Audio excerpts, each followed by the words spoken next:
Praise be to God. தேவனுடைய நாமம் மகிமைப்படுவதாக. தேவன் எனக்கு அனுக்கிரகம் செய்திருக்கிறார். கோலும் கையுமாய் கடந்து சென்ற ஒருவன் தன் சொந்த தேசத்திற்கு திரும்பி வந்து கர்த்தரை அவன் சார்ந்திருந்தபடியினால் பெற்ற ஆசீர்வாதத்தை எண்ணி சொல்லும் வசனம்தான் இது.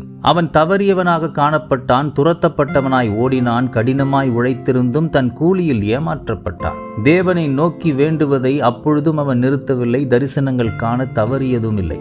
உயிருக்கே உத்தரவாதம் இல்லாத பொழுதிலும் உரத்த சத்தமாக இரக்கமுடைய தேவனை நோக்கி வேண்டினான், நீர் என்னை ஆசீர்வதித்தால் ஒழிய நான் உம்மை விடுவதில்லை என்று ஆண்டவர் அருள் பாவித்தார், அவன் மேல் அனுக்கிரகம் செய்தார். அதே தேவனை இன்று நாமும் ஆராதிக்கின்றோம். எத்தகைய சூழ்நிலை இருந்தாலும், எவராக நம்மை இவ்வுலகம் பாவித்தாலும் அவரையே விடாமல் உறுதியாய் பற்றிக் கொள்வோம், உண்மையாய் நம்பி நிற்போம். உலகமே எதிர்த்தாலும், உனையழிக்க நினைத்தாலும் உருவாக்கின தேவன் உன் பட்சத்தில் இருக்க நிச்சயம் உனக்கு அனுக்கிரகம் செய்வார். God bless you abundantly.